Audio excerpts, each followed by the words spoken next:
You're watching the ACC on ESPN. We had weather move through Charlottesville, Virginia earlier this morning, but the clouds have given way to sunshine here in the afternoon, and we are getting set for a great lacrosse game. Two of the blue bloods of the sport, the 12th-ranked Syracuse Orange and the 4th-ranked Virginia Cavaliers, have met 40 times previously, and they've split those 40 games exactly 20 apiece. That's how even this rivalry has been throughout the years.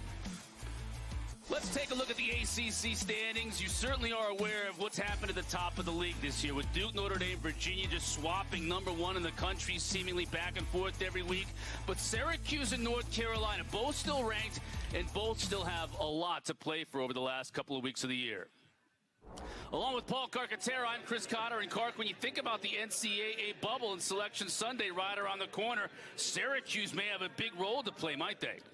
Oh, 100%, Chris. When you think about the Orange, they've exceeded expectations. They are ahead of schedule, playing so many freshmen. They double their wins from a season ago. But if they win these last two games of the season, they're going to the NCAA tournament. It's about the now for Cuse. They've got Virginia this week. They've got Duke coming up at Duke on the 29th. Two huge games. Well, if they want to win this game today, they're going to have to somehow find a way to slow down this Virginia offense, the number one scoring offense in the country in Payton Cormier. Cormier has been automatic this season for Virginia. He's currently number 2 in the nation in goals per game. His superpower for me, catches everything. His inside presence also gives the Cavaliers room on the perimeter. But when you get it inside the number 24, it's turn and rake for goalies. But Cuse's Will Mark, he'll have something to say about it today. He's a top goalie in the country, can steal a game. He's 5th nationally in save percentage, and his unorthodox style, being big and sitting low, can drive shooters bonkers. Cart face-offs have been a real problem for Syracuse all year. They've gone with Jack Fine, they've gone with Johnny Rachusa.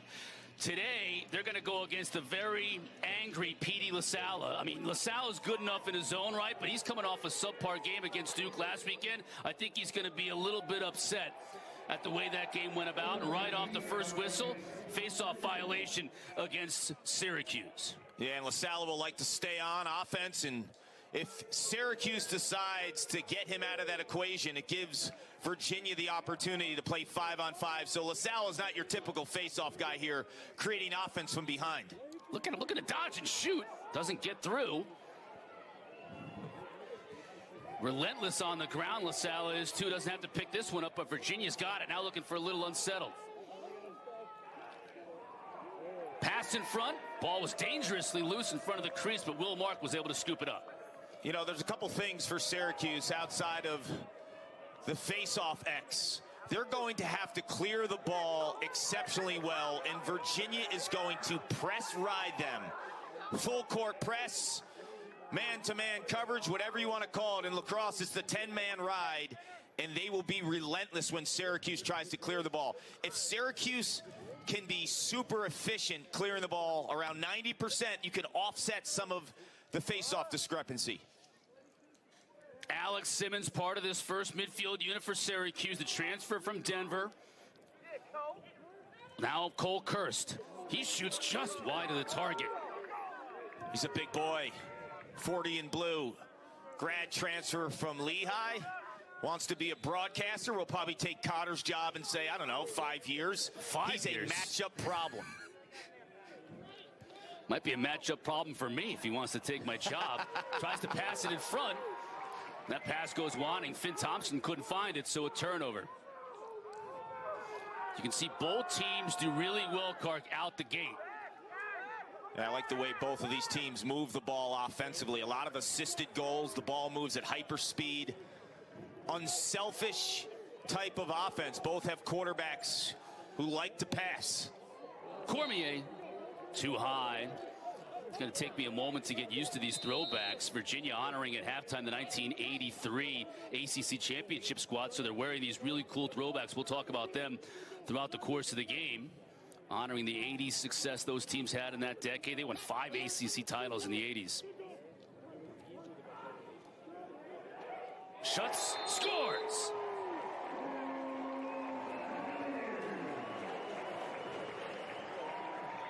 He's not a throwback. He is a new age midfielder, Griffin Schutz. 6'3", 230 pounds. When he's feeling it, this offense goes to another gear. I mentioned the one quarterback. That's Connor Shellenberger with a beautiful pass to Schutz. Shellenberger always has his eyes up. He's got 5 offensive players who can fill it up. But Schutz, to me, when this offense is really, really dialed, Chris, Schutz is that outside presence. And right there, he stretches with a beautiful shot. Fine in LaSalla. If Syracuse is anywhere near 50% from the faceoff dot today, that's a win for Gary Gates' crew. Yeah, they haven't in any ACC contest. And what's tough to swallow if you're an Orange fan, they've been in every single game this season, ACC or not, other than the North Carolina first game. They had a chance to win every game in the fourth quarter, but can't win those huge faceoffs. Xander, Dickson. On this team, this Virginia team, they've got the second leading scorer in the country in terms of goals per game in Cormier, and the 4th in Xander, Dickson, number 10. Shellenberger, come topside. Beautiful pass, and Mark is forced to make the save. Talk all those goal scorers. They also have the second best statistical passer in the country in Connor Shellenberger. I said earlier, quarterbacks who love to deal. Joey Spallina for Syracuse, the freshman, the double deuce. He will dissect the defense, and Schellenberger's been doing it since day one on campus in Charlottesville. His head is always up. He's always looking to get teammates involved, and he has some finishers who only need the ball in their stick for a fraction of a second. Connor tried to find a cutter. McConvey is going to give chase. He'll keep it in bounds. Still lots of time to shoot on that 80-second shot clock, now at 25. Garno, he can shoot from distance. Instead, he feeds inside, and that is very typical of Xander Dickson.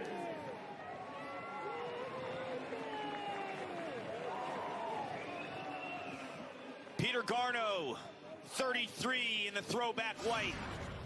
Not known as a big passer, only 2 assists on the season. And I was just saying moments ago, you give these finishers, Cormier and Dickson, the ball for a fraction of a second.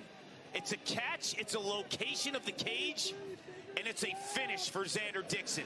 Those 2 players inside, Cormier 24, Dickson 10. The way that they finish is unbelievable, Chris. They are almost automatic from that spot. The quickest hands in the game, I think, Kark. Maybe both those 2 players, and they're both on the same team. It's nuts. But this is the pressure of not winning faceoffs, right? You're down 3-zip on the faceoff category in the early stages of this game. You're just asking your defense, Chris, to play way too many minutes. It's like just taking body blow, body blow. You're against the ropes. How do you catch your breath if you're the Syracuse defense? And a team, too, Kark, as athletic as they'll face all year. When you talk about guys like Schutz, a freight train. Cormier is a big dude.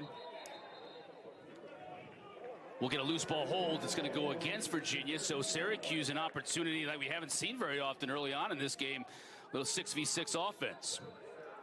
The other piece of losing so many faceoffs, too, it frustrates an offense because you feel like you need to do something right away, and sometimes you're a little impatient and you're forcing the ball. They've had their hands tied behind their backs all season long because of this face-off situation.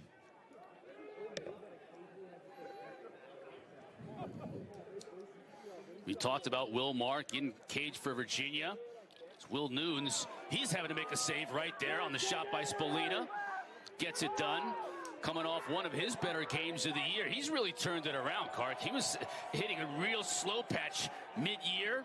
Since then, he's been hot. 17 saves. Look at this play by Zinn with an opportunity, but bounces it high. But back to Nunes, 17 saves. A season high, career high for him last week against Duke. Yeah, that 3-game patch, it was Towson, Hopkins, and Maryland. He just didn't love his body language. He seemed to be guessing a little bit, Matthew Nunes. But as of late, I think his play has been spectacular. He's sitting on shots. He's more patient. He's less jumpy. Schutz inside, McConvey. And Nunes was Forced to go up and didn't get a save, though. Now McConvey's going to spin, and he scores!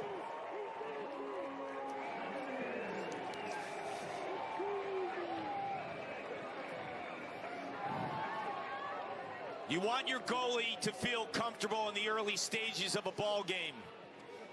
Matthew Nunes getting involved in the action. Your offense putting up their end of the bargain.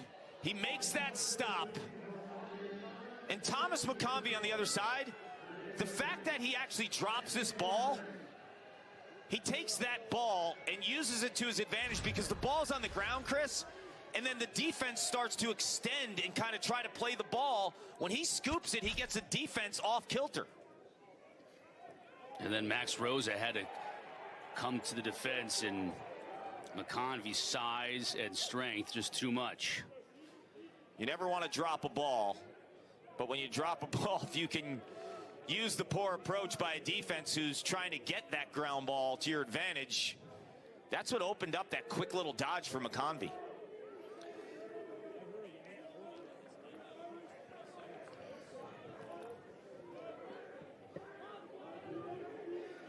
Connor down the alley.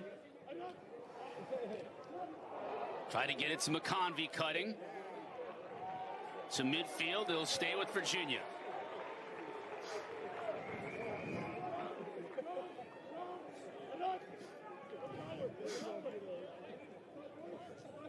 Want to welcome those of you watching North Carolina and Notre Dame. The Irish with the win here. It's 3-0 Virginia early as the Cavaliers wearing their throwbacks, honoring the ACC champions from 1983 at the half. And here they're honoring the thought of those champs with a great start, Kark, in getting this 3-0 lead here, trying to win their ACC championship this year, make it 4-0.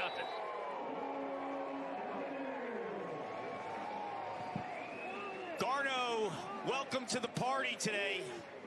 He had that early assist to Xander Dickson from up top. This time he goes behind, and if he gets involved in the offense, a plethora of other options for the Cavaliers.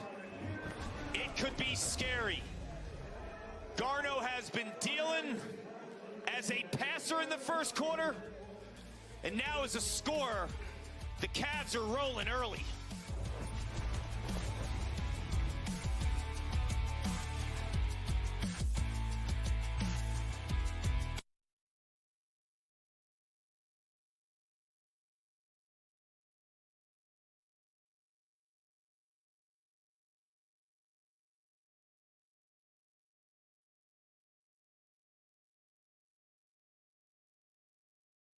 At Rowan University, our momentum is unstoppable. Leaders to park on the HD.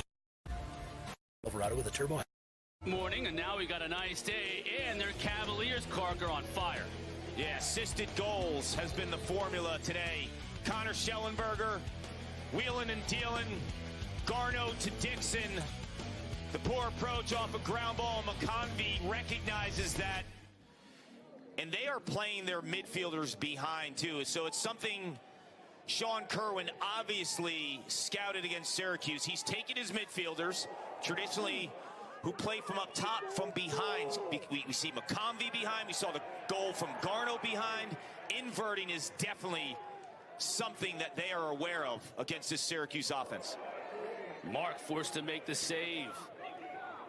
It looked like Syracuse was able to garner possession on that faceoff after a couple of big collisions in the middle of the field. Another one towards the end line with Max Rosa delivering the punishment. But then Virginia got possession, only to lose it back to the Cuse. And that's a problem, right? You're at a deficit at the faceoff X to begin with. So when you actually do win a faceoff, you have to possess the ball. Clearing at 90% is a must. Will Mark getting 20 saves probably against this offense, the highest scoring team in the country, a must. And then possessing the ball after you win a faceoff, an absolute must. Simmons, he'll look to dodge on the shorty. Try to feed it inside to Leo. And Syracuse once again on a 6v6 can't get a good look, and Zinn is off and running. Quick passing, Shellenberger. Cormier, wide open look, and he misses it. We'll get a whistle and a flag on the play. Cormier's almost better when someone's in his face. Technical foul. Virginia will be extra man, right? He never misses from that spot. That was way too wide open. Yeah, he's accustomed, though, for 2 or 3 players to be draped all over him. He gets a freebie and he misses. This is not your typical Payton Cormier. There's the push with possession they got on Cormier after the pass. This extra man unit is exceptional, as is Syracuse's. 2 of the tops in the country. This ball spins, and when Garno's up top hitting his shots, it's almost unguardable because they have all the pieces. Both top 5 in the country. Cormier, Mark has to make a save. Another one. That one bounces over the top. And there's nobody backing it up because all those Virginia players were taking shots in front of the net. Yeah, this Virginia extra man, you dodge a bullet if you're Cuse. Because like I said, if Garno's hitting from the outside, Schutz can hit from the outside. You have the lefty finisher in Cormier, the righty finisher in Dickson, and then the quarterback in Shellenberger. So all the pieces to the puzzle for an elite extra man unit are there. Syracuse does a nice job to kill off the penalty. Let's see if they can build on a little momentum. Second midfield unit on now in the form of Griffin Cook. Luke Rowe, Jackson Birtwistle.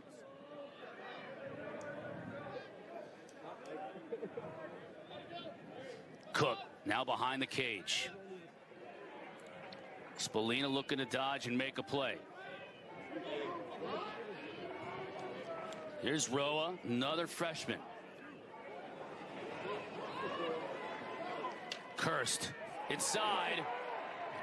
Chizmar was there to deny the pass. Now a big battle for the ground ball, won by Virginia. Virginia doing a much better job defending inside, Chris. Last week we did that game against Duke, and there was a lot of openings for Dyson Williams and crew in that ball game. Today, they've been suffocating it inside. You've seen twice now Syracuse trying to get inside, and the boys in white just swarming. Clark, in the early going, Virginia is out shooting Syracuse 13-2. Miezon, that's a full head of steam. Quick in front, twister, and a goal for Xander Dickson.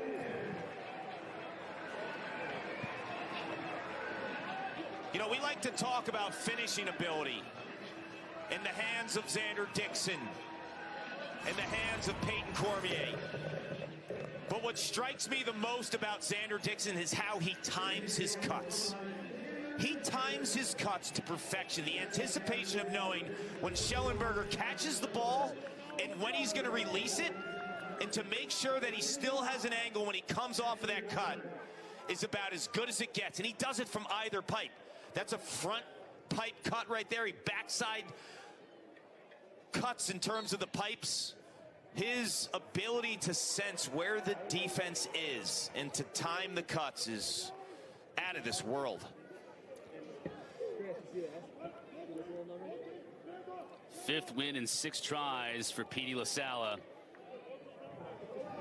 You got the sense that he was probably a little bit unhappy with the way Naso won that battle last weekend in Durham, and that he would come out here a man determined, and that is exactly what we've seen in 23 and white.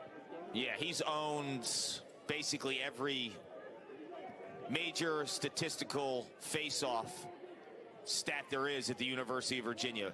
But last week was humbling because normally he has the best of Jake Naso from Duke, who's an exceptional face-off guy. That was the first time Naso had the best of him. Wow, look at that. Beautiful passing, like eyes in the back of their heads. Right on the doorstep is Dickson again. That's a hat trick in the first quarter.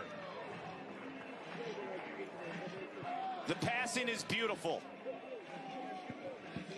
And I was just bragging about Xander Dickson's ability to cut. This time he doesn't cut, but that's part of the equation here. He just slides behind the defense, knowing the soft spot. This is a fifth-year senior in Jeff Connor, who's been playing since his freshman year, to Xander Dickson, another fifth-year senior. Their ability to find seams, to trust one another, to understand Sean Kerwin's offense, it's remarkable. The sixth sense, right? Like, okay, I'm dodging, and I don't even have the time really to locate Dickson, but I know he's there. So I turn my head for a fraction of a second, and I make that pass. It's like Gretzky-esque. You know, I know he's going to be there without seeing him there.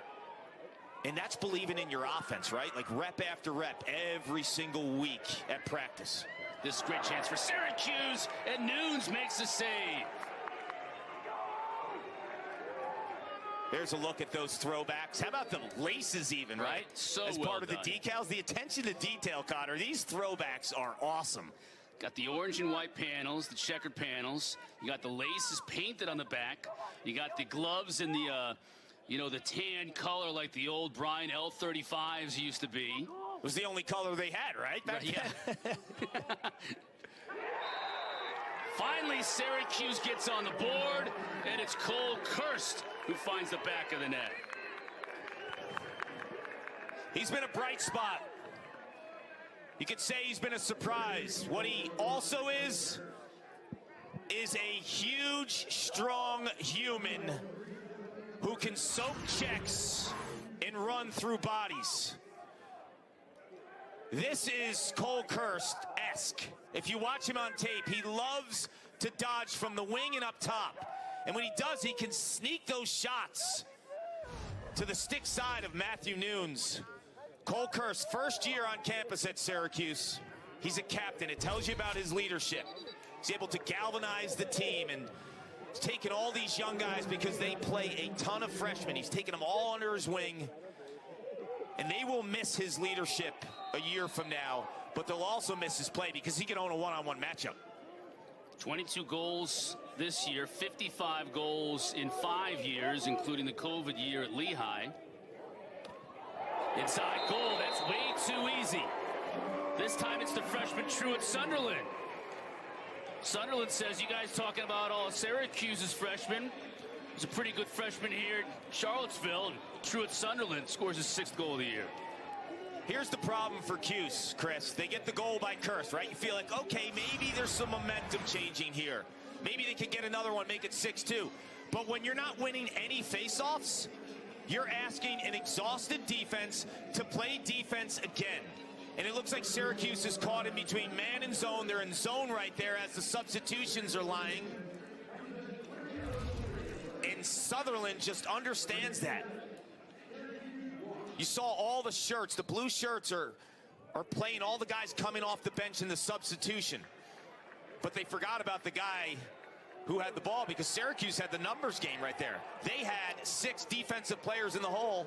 Virginia had 3 offensive players, thinking Virginia's going to wait, but Sutherland's like, nope, not today. Machusa won that draw. Then he lost possession. Some broken sticks in the middle of the field. Eventually it gets back to Spallina and Syracuse. Now you got Kirst running out of the box here after the faceoff. Luke Rowe, another freshman on the field for Syracuse. Kirst is going to get a look, opted not to take the shot on the run. Roll it back over to Birtwistle. Birtwistle's a true sniper. One of the top man-up guys in the country on this great man-up unit, but we haven't had a chance to see that for Syracuse yet today, and we won't here. On the run, it's Scott Bauer. Now he loses after a beautiful check on the ride by Roa, but it gets back into Zinn's hands. He'll shoot. Mark is there for the save. Zinn understood that he had Owen Hiltz, who's an attackman, caught playing defense. And Will Mark, talk about a guy who's just seen a ton of rubber this season. He's had an incredible year. I think the 2 best goalies I've seen this season, Will Mark and Liam Entenmann from Notre Dame. Those are the top 2 guys, I think, from a production standpoint and how good they are at stopping the ball. Mark 6th in the country in total saves, and he's had 3 games this year where he's faced 50 or more shots. Oof. Talk about rubber. Well, he's on his way for a 4th today. The way things were going in the first quarter here, they may change. And Hiltz with a beautiful look that gets by, And it ends up a Michael Leo goal. Nice pass. Nice pass. How about incredible pass? He decides to take a shot to the backside. I'm like, where is this ball going? What is he thinking? Owen Hiltz, watch him right here, 77 in blue.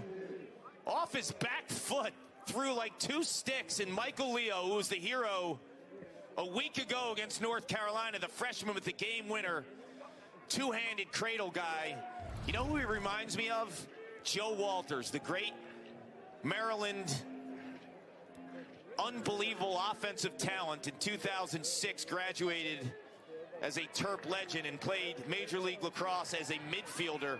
Played both positions, but that high wing two-handed lefty. I think stylistically, Walters played for Team USA. He was a all-pro for a gazillion years. Michael Leo's got some Joe Walters in him. A freshman from Seaford on Long Island, another St. Anthony's product. They are just a factory right now. Look at this chance. Forcing Mark to make the save. Is that Kastner? Just went the distance? Yep. It's like no one's going to pick me up. I'm going to take a shot. Kastner's been super good in the middle of the field. Got to give him the green light. Now for Cuse, you have Kirst with the ball, 40 in blue, Spallina 22 in blue.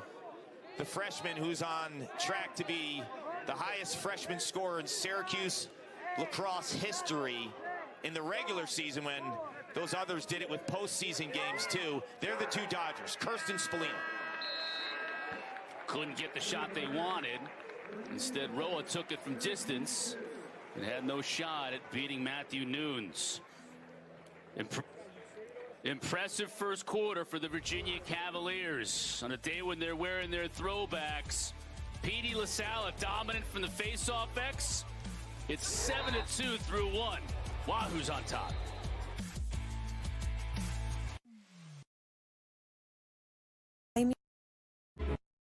Baptiste, he'll score another. In the PLL, one of the best, if not the best, face-off man of all time. Petey LaSalla is my number 2 prospect heading into the 2023 PL draft, right behind Michael Sisselberger from Lehigh. But what I love about LaSalla is his ability to track ground balls on 50-50 scrums. But also, if you don't pay attention to him, Chris, on offense, he makes you pay. And a couple weeks ago in North Carolina, we actually saw him slinging it from deep with his offhand. Yeah, right. Sometimes I think they may be calling him off, and he's like, no, I got this. I'm going to stick on. I've been around long enough. I'm not coming off. I earned the right. This is a huge face-off win for Syracuse. You know, statistically, Cuse made some adjustments, only down 6-4 after one quarter. But the issue is, even on the ones they won, Chris, they lost the possession. Virginia was relentless in terms of attacking. Johnny Richus has done a little bit better than Jack Fine, so it looks like maybe they found something there in terms of how he stacks up against Petey. But on at least 2 occasions, to your point, Paul, he won the faceoff, but they lost possession right after. Yeah, so you have Fine and Richusa. One thing to keep an eye on, too, is constantly kind of switching them up, so Petey has to readjust. Thought they might get Soliday on a slash. Not going to happen, though. Flag stays in the pocket.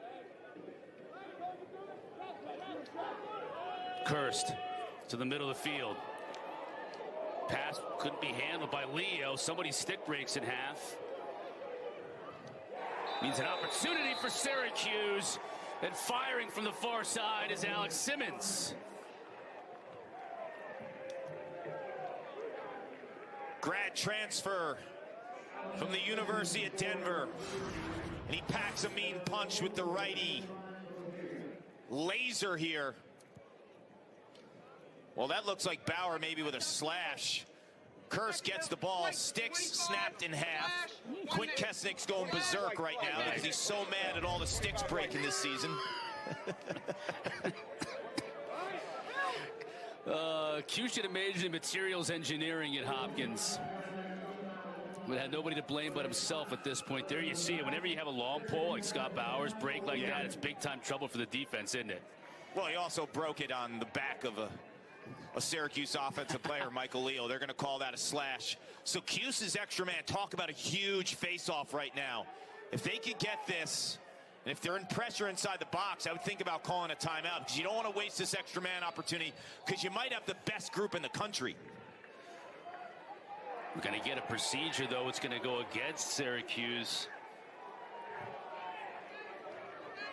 Jim Lafredo, Andrew Smith, Dan Zalugozima are officials today.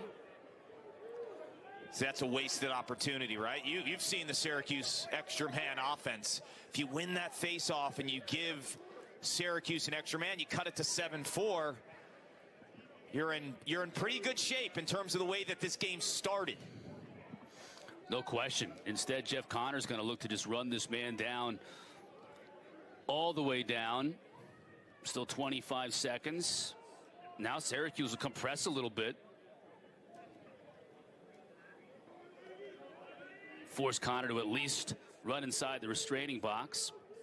A lot of respect for Connor's game. Like Quinn McCann and Brian Tevlin from Notre Dame, that duo. Connor logs a ton of minutes. He plays on defense. He plays on offense. You could send him behind the cage, inverting. He'll play short stick defensive midfield. You talk about throwback jerseys. He's the throwback midi on this team. Now Schutz.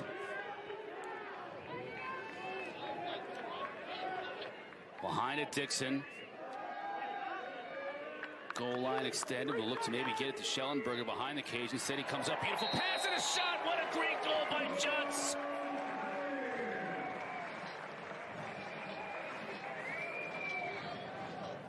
Talk about unselfish play.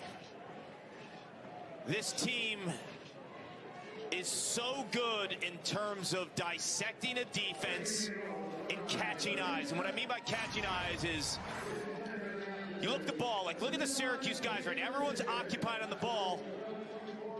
And Landon Clary's looking at the ball. He's guarding Griffin Schutz, and Schutz is like, okay, you're going to stare at the ball? I'm going to backdoor you, and I'm going to finish with a twister. And Lars Tiffany, he loves it. He's going throwback, too. That looks like the old school Jim Ace Adams, the D's. In Charlottesville, rocking the tie. Beautiful. Here's Petey. See, the issue right now for Syracuse is you decide to take Sam Alexo, right? He's been phenomenal this season, 48 in blue. You decide to put him on Shellenberger. He's better when he's up in the middle of the field playing long stick defensive midfield, roaming the field, starting transition. But you're so worried about the Shellenberger matchup, you put him down low. But now you lose some of Alexo in transition. And you have a guy, Chris, who loves to play in space, and now you're asking him to play the quarterback behind. The one guy who I think's been great the last few games, off ball and conducting the defense, and rarely gets backdoor like we saw just now, was Billy Dwan. And we haven't seen a ton of him in this game. He's a freshman, and he started the last few games, but now Landon Clary's back in the lineup, and he just got backdoored on that last play. Yeah, Clary's missed the better part of 5 games this year with a couple of different injuries. On that last play, he had the turnover, ball went out of bounds on a pass that the officials said deflected off a Syracuse player, and Gary Gate couldn't believe it. He was apoplectic on the sideline. But maybe ball don't lie in this case as he gets it back. Mark's in a little bit of trouble here. Xander Dickson's riding like a banshee. Now on the 10-man ride, the open net. Syracuse takes a shot. They can't get there, and it looked like, yeah, there was a player. There was a Virginia player that was closest to the ball when it went out of bounds, almost on the end line, Kark. Yep. He was so far back there, I didn't even see him. That's one thing. I'd like to see a potential rule change. With all the 10-man rides that you see in college lacrosse, I have no problem anyone shooting behind the midline as Ricky Behazon lays the boom there. Look at the shoulders on him. But Chris, I think if it doesn't go in, it should be looked at as a pass, right? You can't reward someone for taking that shot.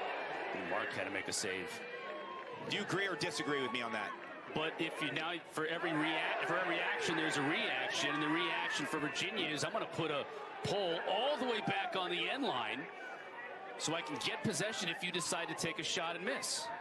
But I just think so many teams are 10-manning, and teams who are feeling the pressure, they kind of get off the hook if they have a guy at the end line and just cheapen a shot and being closer to the ball. Like, reward pressure, right? If you can't handle pressure, you're not getting the ball back. Now, you could shoot from behind the midline and score. Nunes has been sharp, hadn't he? Very few opportunities for Syracuse, and Nunes has been right on him. Connor beats his man, shoots high. That's what I mean by Jeff Connor, 4 and white, all over the field. And watch, he will be logging many minutes as a defensive midfielder. That's why he's one of my top 4 two-way guys in the PLL draft, because he could fill a lot of holes for you.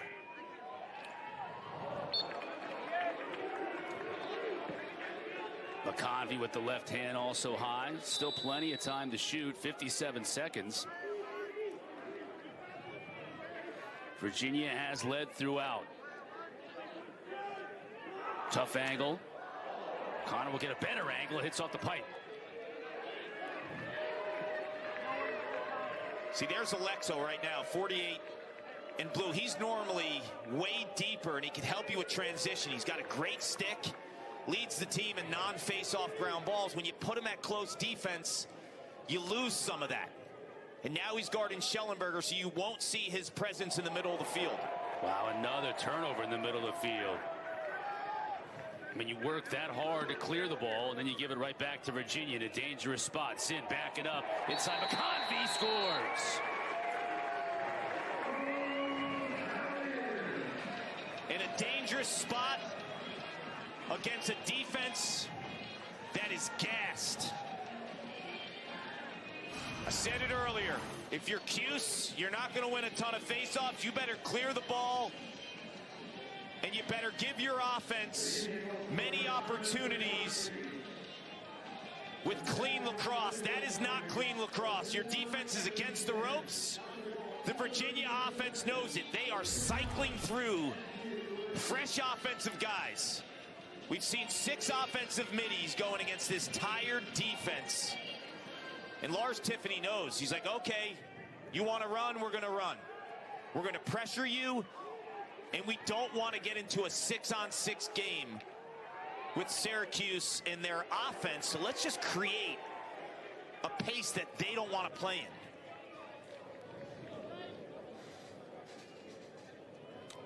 Chizmar ends up winning that draw, so you can see the face-off numbers are starting to get a little bit more even, but Syracuse has just not been able to do much with possession when they get it. Kirst down the alley. Spallina, the heralded freshman from Mount Sinai.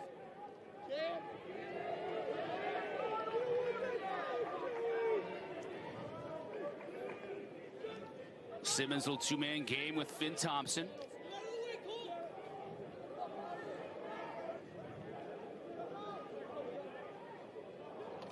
Inside, that was beautiful work, Kark. Simmons finishes it off. That's two-man game mastery, Cotter. 2 Canadians who know how to play the two-man game as well as anyone. And this is what I just said with Lars Tiffany. He doesn't want to play against Syracuse in the 6-on-6 set because these guys are masterful in the way they handle the rock. It's the two-man game and the finish by Simmons. The Orange aren't going away yet.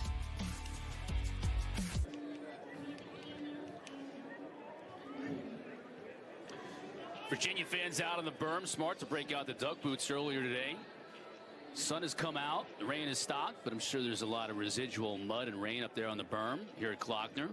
Good crowd, as you would expect when Syracuse comes into town, especially a red-hot Syracuse team having won 5 of 6 coming into this game, Kark.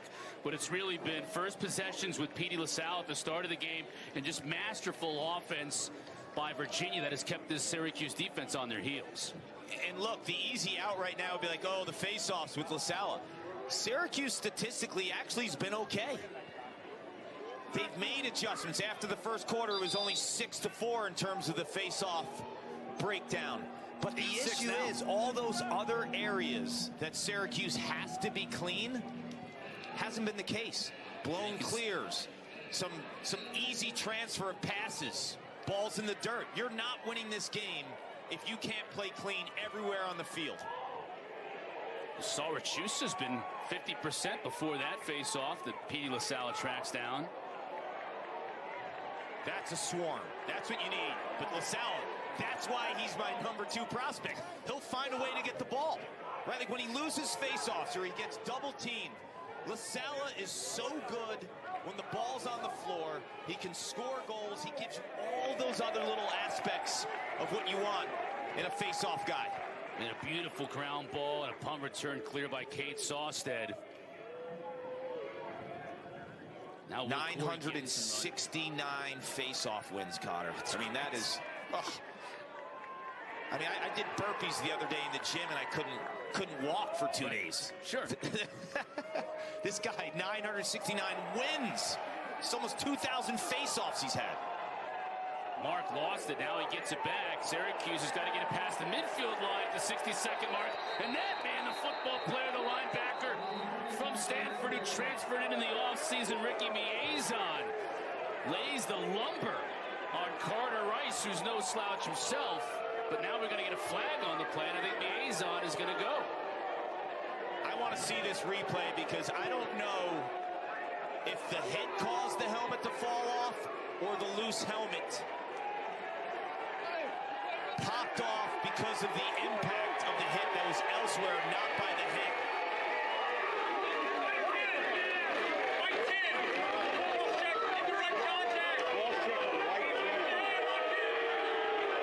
That's a tight start, getting hit with a cross check. Let's see here. I mean, that looks like the clean hit. Yeah, that's not it. So it was on Dickson on Mark. Because that's a clean no hit. call. Right. And that's exactly. Dickson gets a cross check. Yeah, there's the cross check. That's a good call. That is a very, very good call. And this is a good no call, too. That's a really good hit by Ricky Miezon. Carter Rice's helmet doesn't fall off because of the hit. It's as he's hitting the ground, it pops off. So now this deadly man up for a minute full time for Syracuse. Huge opportunity for the Orange. Can they get it started? They do. That's one from Simmons.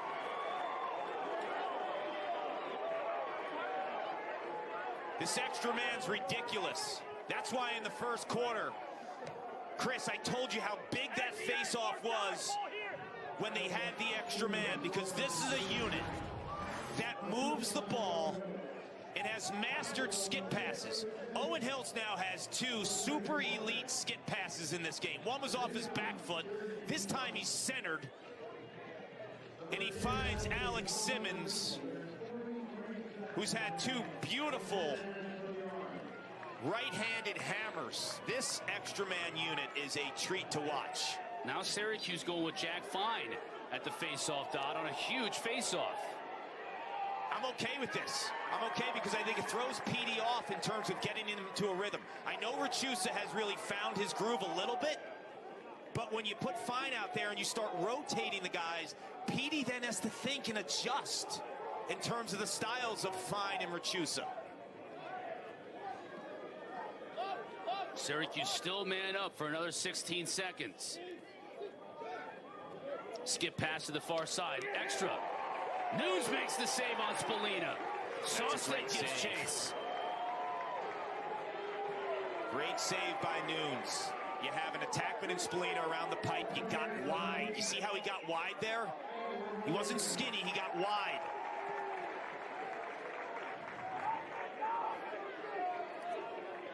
Take a look at the save from Nunes, robbing Spallina and keeping Syracuse to just 1 goal in that full minute man up. Yeah, left side of your screen. You see how he gets wide there. He kind of comes out as opposed to being skinny on the pipe where Spallina could have shot around him. Shellenberger, nice catch.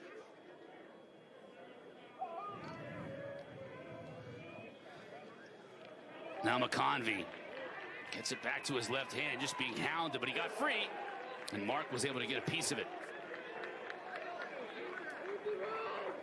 Shot clock resets to 60. Yeah, I was going to say, what did Virginia have shots after the first quarter? 18 shots? Yeah, they're at 27 now, though, still. Ooh. I mean, they are on pace to just hammer Mark for the second half, the remainder of this first half and the second half. Schutz the question mark, that one wide. Chased down by Sunderland.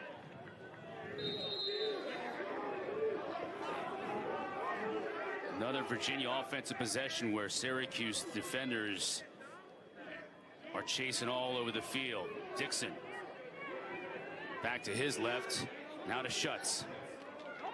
Slide comes, double team. Schutz loses it, can't pick it up, and it's a turnover. Exceptional double team by Kakemo and Landon Clary. They timed it once Schutz decided to start his roll, and they were relentless when the ball hit the dirt. And then they give it right back. You cannot have that. You just make your best play of the day defensively to give it back to this offense. And they make you pay like they almost always do, Clark. That's awful. If you're Syracuse, you're going to turn on the tape, and this is going to make you sick. It's the basic transfers. Catching and throwing. Like, you have to demand more from your team right there. You make an incredible stop, and it's a basic transfer of a pass with no pressure on you. And then you give it to Mr. Automatic.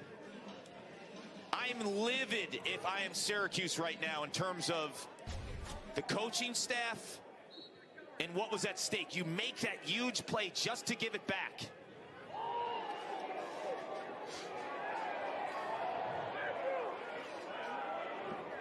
And you've made the point before in this first half, Clark, that Syracuse has actually done pretty well at the face-off X, all things considered. And there's a flag down. Now they get a delayed call that's going to go against Virginia.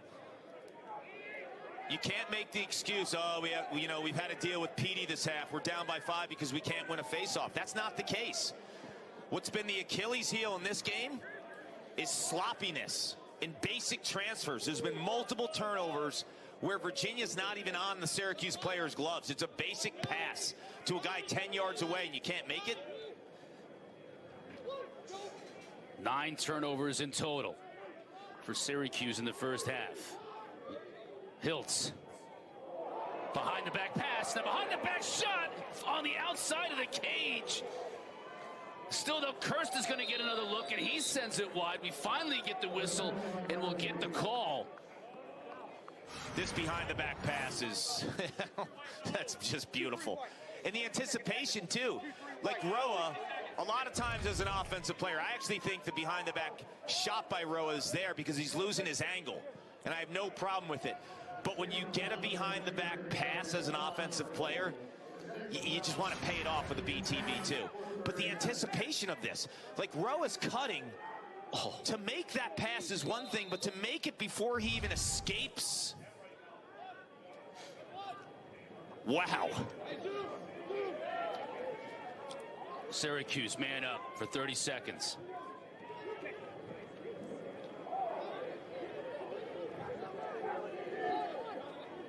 Keep an eye on 9 up top. Birtwistle, 9 man up goals to this point. Second in the country.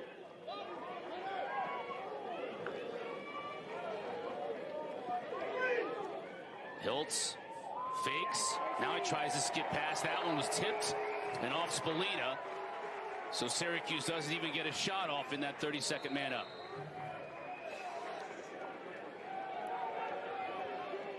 See you later. Zinn. That speed.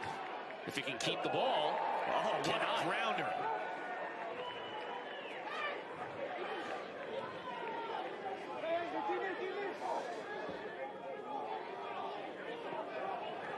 Tried to force that pass a little bit. Maybe the extra Clark, maybe one too many. Tried to get it to Finn Thomson, and now Zinn turns it over for the second straight time. You know, Virginia's getting a little sloppy in spots too and letting Syracuse get multiple opportunities here.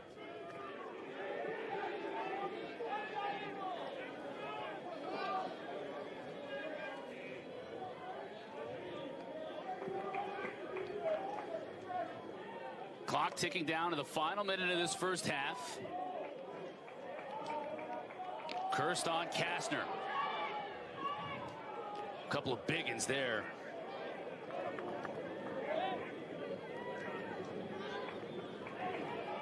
Simmons trying to work on Soliday. Inside, that's Thomson, but Nunes sharp.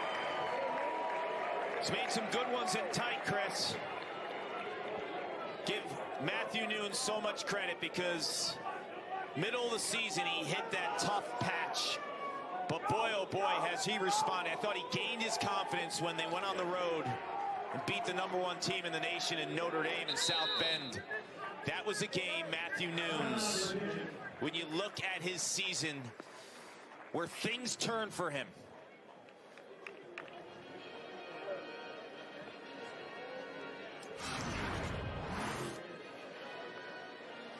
Finn Thomson one-on-one. Goes to the off stick of Matthew Nunes. Stays at the same level of the stick. Finn's normally a lot like Cormier. He's from the same area, Mimico, outside of Toronto. Played for that same club, just in a junior level, because Payton Cormier is a fifth-year senior. Finn Thomson, a true freshman. They normally can those shots. And if you watch Finn Thomson, normally he'll get the goalie in that spot to hesitate a little bit, right? Right. Lull him and then shoot low. There's Matthew Nunes with Kip Turner, the goalie coach. Works with face-off man Petey LaSalla as well. Does an exceptional job. Nunes is looking good in those throwbacks, too. Just a reminder, they're honoring the 1983 team at the half. Look at those old buckets. So nice. There's the new... Good job. Yeah, did a good job mimicking it. You got the block V on the arms. They have the stitching. Look at the stitching, Cotter. They even have the stitching. Yep. We talked about the laces. The stitching's awesome as well. You gotta love those. The lace, those old bucket helmets used to have to pull those laces tight to get the right fit. Get the right fit. It was never a good fit. My head used to just... bouncing around in there. It was like wearing a bucket. Exactly.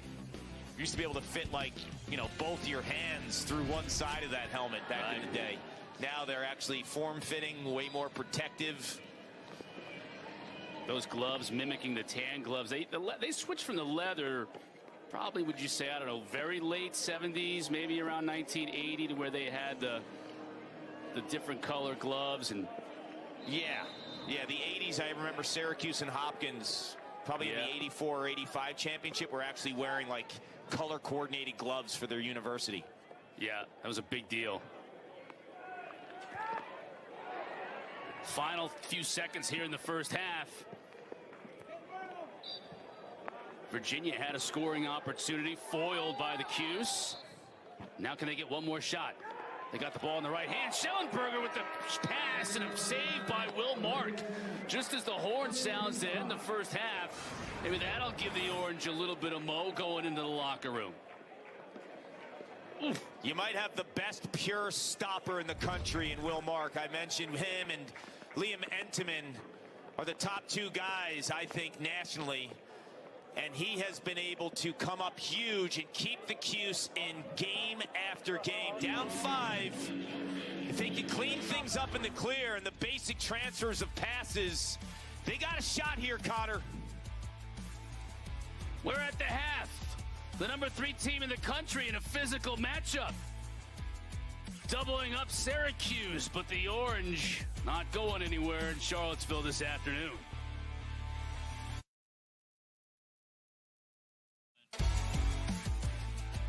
Klockner Stadium, nice crowd assembled today. 10-5, Virginia on top of Syracuse.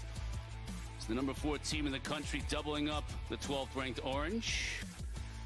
Paul Carcaterra, Chris Cotter with you. And Carc, at times, especially early in that first half, it looked like Virginia was going to run away with it. But Syracuse has done at least a nice enough job to keep this a game. Now, what adjustments do you think both these teams make, especially Syracuse going into the second half? Well, look, if you're Syracuse, you're really excited by the fact that you're not getting dominated at the face-off X. Petey LaSalla has 9, and the duo of Rosa and Fine have 8, so that's good. But this isn't good, because you've been sloppy all afternoon with 11 turnovers, giving this offense rep after rep And it's one of the most unselfish offenses you'll find. So when you turn the ball over, they are relentless. It's the highest scoring offense in the country. They have shooters everywhere. And the sloppy play of Syracuse, as bad as it is, it's encouraging for Gary Gayton's staff at half to say, you know what? If we clean up our middle of the field play, we can win this game. And if Rachusa and Fine can go 50% like they essentially did in the first half, Cotter, Cuse can win this game. Lars looking at his notes, scribbling a couple of things down. 11 turnovers for Syracuse in the first half, leading to 31 shots, 18 of them on goal for this Virginia offense. And right away, a face-off violation against Syracuse, and Petey will put it in play to start the second half. Yeah, 11 turnovers for Syracuse, only 15 shots, and the Cavaliers have doubled those shots with 31. You just can't give this offense all those easy looks. You have to rest your defense if you're Cuse. You can't turn it over in the middle of the field. Connor almost turns it over there, but picks it up off the turf.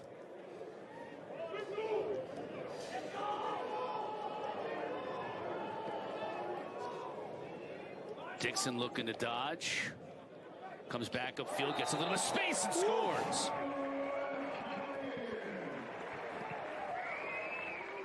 You saw him turn to the berm with his hands up. You know, he's saying to himself, oh, you thought I was just a finisher. You thought I don't have the shake. Well, what people probably don't realize, Xander Dickson was an ex-behind-the-cage attackman in high school. And then he turns into this incredible finisher. But he's got years and a foundation of making plays with the ball in his stick. And that is a gorgeous, hard plant foot, roll dodge right into the shot. And what a sharpshooter he is. Fourth of the day, 45th on the year for the Slim Reaper. And the lead is back to 6. And big battle for a loose ball. Thought we might get a push in the back. Didn't get it. Chizmar initially came out of there with it. Now we get a whistle. We'll get a loose ball procedure call against Virginia.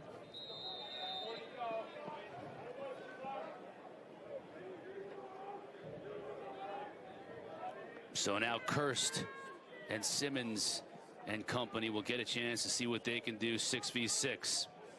So I think Lars Tiffany and the defense are probably saying, let's force Syracuse to be Dodgers. Let's be slow to go, slow to slide, daring these guys on the perimeter to make a play. Who are the players for Syracuse that could beat their guy? Throughout the season, Joey Spallina gets some unassisted goals. Cole Kirst does.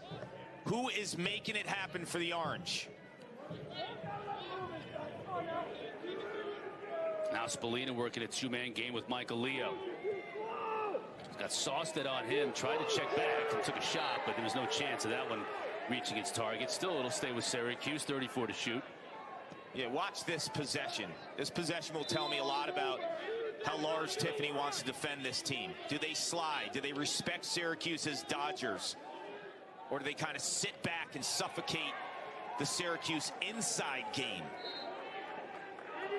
That was Kirst who took the shot. And, you know, talking to Gary Gate there in the week, Paul, he said Kirst is the guy who can beat his man. And he's on the best defender in Cole Castner for Virginia. That's a matchup we've been watching all day. Yeah, because Lars Tiffany knows you got to respect that guy. He knows Kirst on tape has been making plays, dodging, using that bottom shoulder right there. That physical matchup of heavyweights. Leo will get the shot. Nunes goes down to make the save.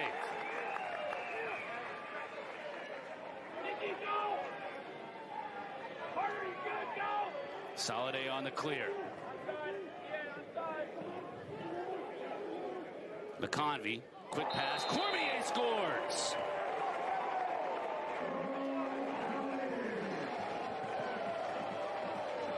Remember in the first quarter, Cormier had a wide open shot and he missed it. This time it's like, how does he get this through the defense that's right in front of him? Number 2 in the nation in goals per game. 24 in white is a beautiful finisher. And this is great ball movement by Connor Shellenberger, and then the old teammate. They played together since they were 4 years old. Thomas McConvey and Payton Cormier outside of Toronto as the Cavaliers celebrate. 2 goals to start this third quarter. The highest scoring offense in the nation, proving you why they're so legit. Petey wins the face-off. Juke move on possession. That pass was tipped, trying to get it back to Petey.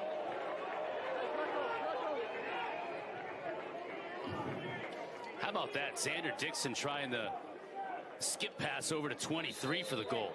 With his offhand, Petey's a righty. He's got his left hand porched up, right? On that 5-and-5 area. A little bit above goal line extended. Why not? That's respect. McConvey gives chase. 7-goal advantage for Virginia early going in the second half. As you saw at halftime, Notre Dame already won earlier today against North Carolina and South Bend. These two teams will match up again next week. Notre Dame and Virginia. Looking forward to that one in Charlottesville. Dickson getting roughed up a little bit, but keeps possession. He shoots and scores! Take that! I've got one word to break down this goal. Patience. Tremendous patience by Xander Dickson. It looks like Brandon Aviles is winning this physical matchup. He knows, okay, I'm going to go back and forth, back and forth. Eventually, an over-aggressive defender who wants to play the body with another role, I can get him on his heels. That's exactly what he does. Attackmen know it better than anyone, right? Like when you feel pressure, that is your opportunity to change direction. So Aviles was getting in on Dickson, and Dickson actually used that to his advantage.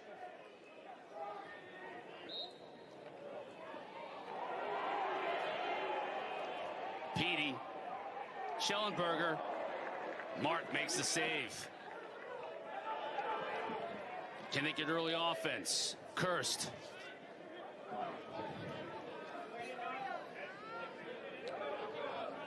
Spallina will slow it down a little bit, get his offensive middies, including Jackson Birtwistle on the field.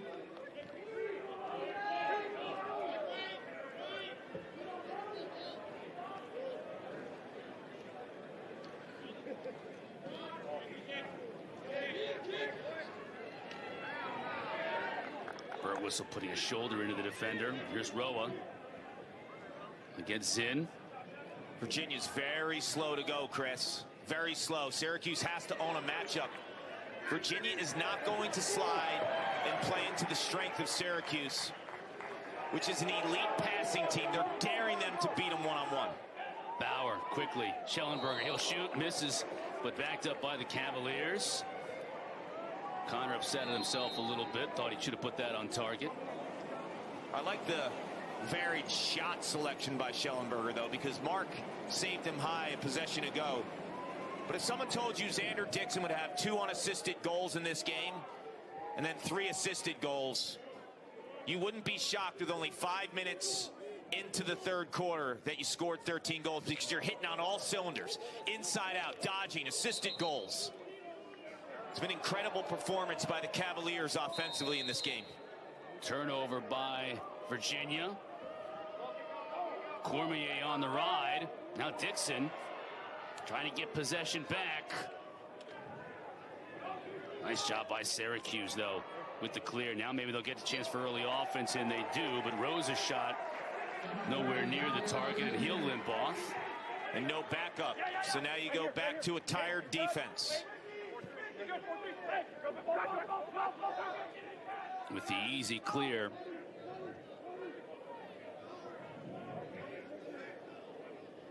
Under 10 minutes to play now in this third quarter. Virginia had a 5-goal advantage at the half. They've stretched it to 8 here in the third. McConvey tried to make it 9. Those two just flipped the script, right? You saw moments ago McConvey to Cormier. This time Cormier to McConvey. Now Xander had his man hung up initially, got a better angle. Mark is able to make the save. Back up top to Connor. Fresh 60 for Virginia. Connor working on Carter. Rice now behind to Shellenberger. That's Alexo on him as Shellenberger comes topside.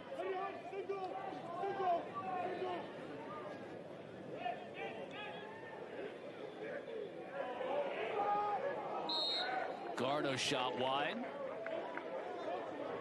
Mark just gets peppered, Cotter, right? Like there's no off days for 88 and blue. These shots against a tired defense. This defense is against the ropes. 23 shots on goal in this game for Virginia. Garno looks like he may want to add to that total. Misses the target, though, as Mark watches it sail wide. Stays with Virginia, though. 18 to shoot for Connor Shellenberger.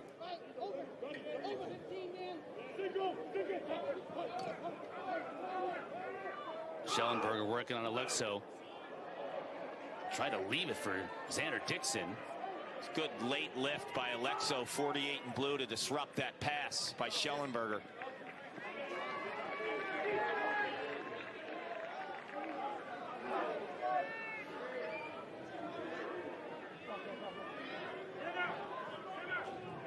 Now Finn Thomson, youngest of 4 brothers.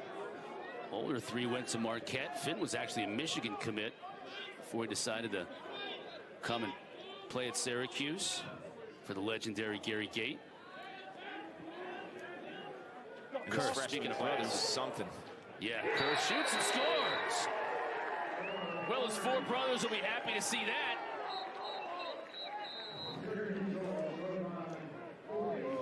Well, Cole Kirst has been the answer in terms of creating offense on his own. Virginia is daring Syracuse to dodge and score. Cole Kirst says, okay.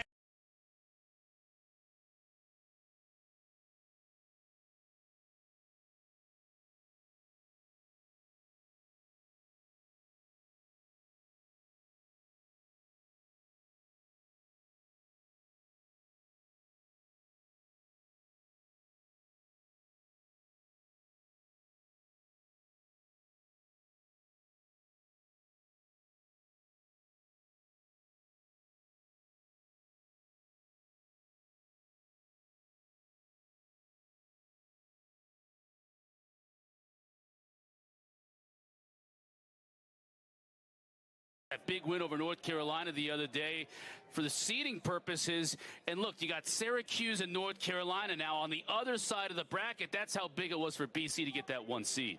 That game was incredible. I watched essentially every minute of it. And at one point in time, Syracuse was up 12-6, but never count Acacia Walker and the Boston College Eagles out. This is a winning program that's been to the last 5 championship weekends in women's Division I lacrosse.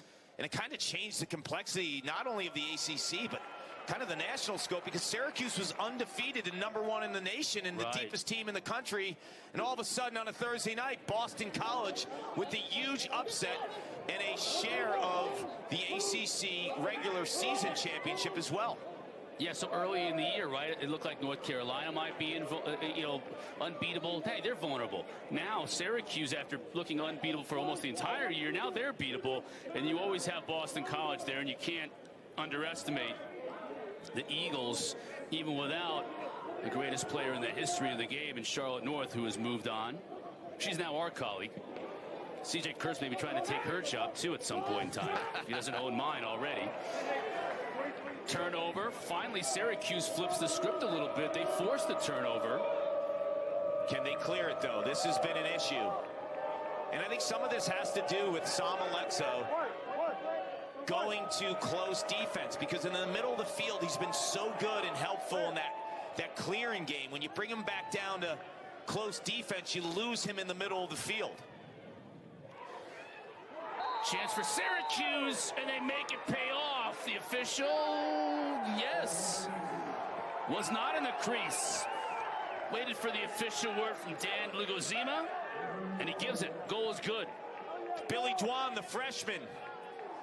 I was asking where he was in the first quarter, right? Because he's been so good as a freshman defender playing inside, and this This Virginia offense is so good and jamming it inside. That's a strength of Billy Dwan's, but also a strength is his stick skills.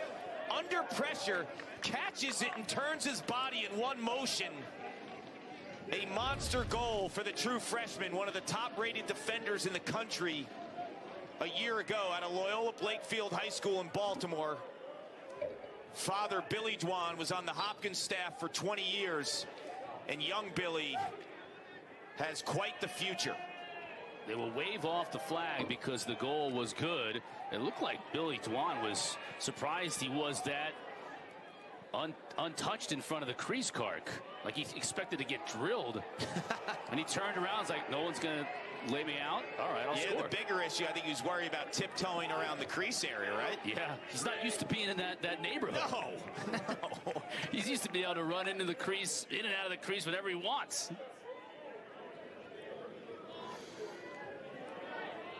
Syracuse hanging around.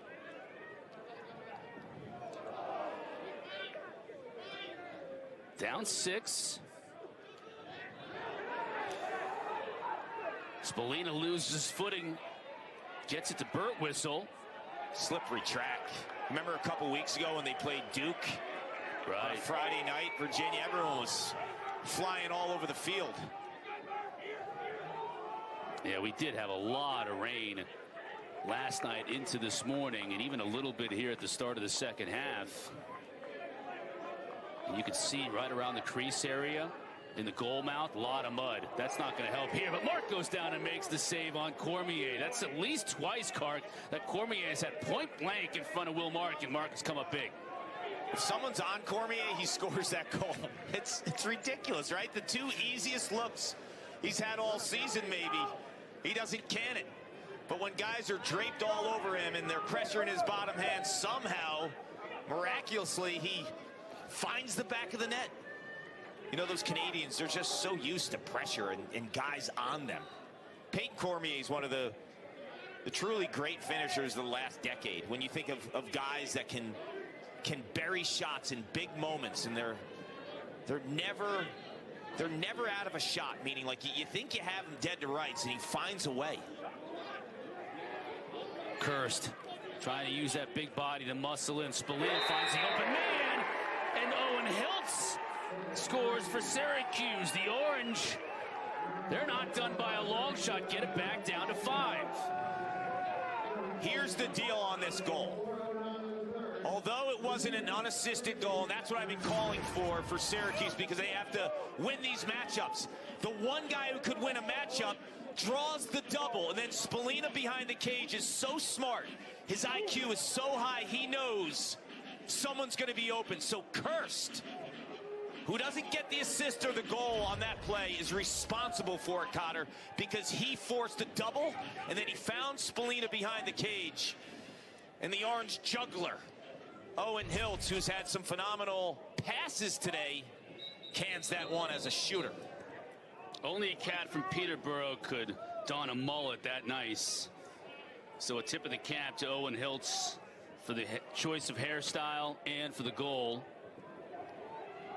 So Lars Tiffany is saying, anybody but Cole Kirst we are not sliding to. So Cole Kirst wins that matchup and puts Virginia in a vulnerable spot to double quickly. So if I'm Gary Gate and Pat March and staff, he's going to be the guy that I want to trigger the offense all the time, because if he doesn't win the matchup, he could still draw a double, because Virginia's concerned about him right now, and really only him in terms of the way that they're sliding and supporting. Face-off violation against Petey. Syracuse has buried their last 3 shots. They had missed 9 previous to this 3-goal run, and now with that face-off violation, another possession here for Finn Thomson. That one hit the outside of the pipe, ricocheted behind. Spallina with the backup. That's Leo's spot. Michael Leo, the freshman. What a class, too. That you got to give John Desko, who was coaching until 2021, a lot of credit for this freshman class, because of outside of Finn Thomson, who was a Michigan commit, Gary Gate flipped him, and then the staff with Gary Gate, Petramala, in March flipped Riley Figueres, who's the top-rated defender from Rutgers. Outside of that, these are all Desco's recruits. Guys like Spallina, Billy Dwan, Luke Roa. They have a lot of talent, and you got to give John Desco credit for the way that he closed that class. Unfortunate moving pick on the other side, though, and another mistake, an unforced error by Syracuse when they had all the momentum in the latter moments of this third quarter. Now they give it back to Virginia, and the offensive onslaught continues here with Schutz to the middle of the field with 3 defenders on him, and he shoots it wide. Connor looking to go quickly.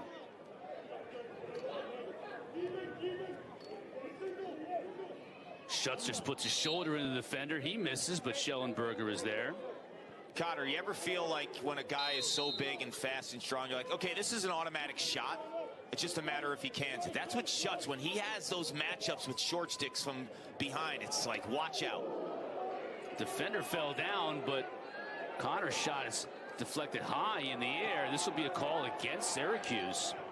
So a delayed flag. Connor shoots it. Now we'll get the whistle. That's unfortunate because they were deep into that shot clock. If they were able to come out of that defensive possession clean, Virginia was in rush mode.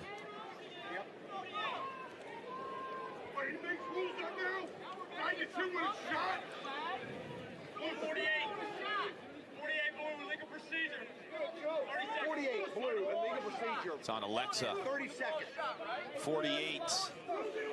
So now not only will Virginia have the man up and the 5th best man up unit in the country, but Syracuse will be without their best defender. I think there was some interference on Alexa. 48 in blue against this extra man unit. Not good. Virginia player fell down. We'll get another call. There was a reason he fell down. Can Virginia get a look? Shellenberger will take it. Too high. Connor's frustrated with himself. Yeah, he's frustrated. He's not canning his shots. But the ACC, Cotter, when you think of extra man units, Virginia, Notre Dame, and Cuse, 3 of the best. 10 blue, interference, 30 seconds, technical. So you got 8 in the first round. 30-second hold there. Take a look at this. As the Syracuse staff wants an explanation. Let's see where the hold is. I saw 2 Virginia players colliding. Yeah, I think they gave interference too on the inside Max Rosa. He checked Xander Dickson early, who was totally away from the ball. Cormier, that's just not fair. Syracuse had just been released from the box, but it was a 2-man advantage for the first 8 seconds of that man up, and Cormier inside is just, he's missed a couple of shots today, Clark, but he wasn't going to miss that one. You're down 2 in terms of the numbers games. It's 6 on 4. The only way you're going to stop the bleeding if you're Syracuse is Will Mark comes up with a ridiculous save. You know they're getting a shot off 6 on 4. And look at the head of Cormier, the top of his stick, catches that ball in the slight movement of the head of his stick across his face, just changes the complete trajectory of that shot. And it's the subtle fakes that really put a goalie at a vulnerable spot. It's not these long drawn out fakes. It's that little, even 6 to 9 inches, Cotter. When you move that stick 6 to 9 inches, and no one did it better than that guy, the greatest player of all time in Gary Gait. He mastered the subtle fakes. Little wry smile for our officials today. He said, if I could read his lips, he said, you got to be kidding me. Not in favor of the 2 calls that led to Syracuse being 2 men down and a Virginia goal. Now we're going to get a dead ball foul against Thomas McConvey for conduct. After the goal, maybe he was chirping, but the biggest issue there is it's after the goal, so there's no face. It's Syracuse's ball right out of the gate. Let's see what they can do now.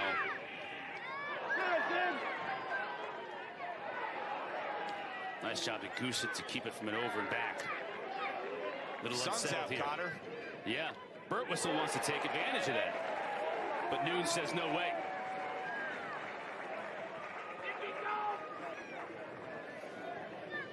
You know, the way that Virginia is playing defense, I mean, they are sloughed in big time. You know the old defensive theme in basketball, right? Inside out. They are inside out. No chance there. Virginia takes advantage of Syracuse. Clark doing the exact opposite, not getting back in the hole. And it's an easy goal. That's well said, my friend. Well said. You want to play defense inside out, and that's why Virginia's been so good in this game against Syracuse. Syracuse decides to go a little pressure, and then the numbers game breaks down with Cade, Saustad, and then the inside finish for Noah Chizmar. And he's not your typical short stick defensive mid. He was an attackman in high school. So when you drop him deep into that clearing zone, you know you have a surefire finisher. And that's a luxury, too, because essentially you have a guy who can play defense, Chris, but you also have a guy that you don't have to rush off. Like Petey, LaSalla in the faceoff game, you don't need to rush off Noah Chizmar. He's comfortable with the ball and his stick. This guy the same. Number 4 for Virginia is a guy who can log a lot of minutes on both sides of the field. Create all kinds of matchup problems.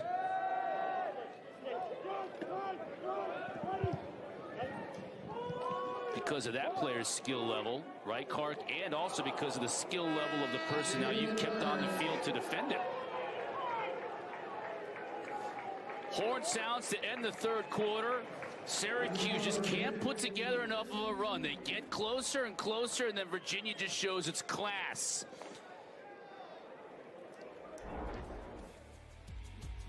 Heading to the fourth. The number 4 team in the country, 1 quarter away from notching another dub.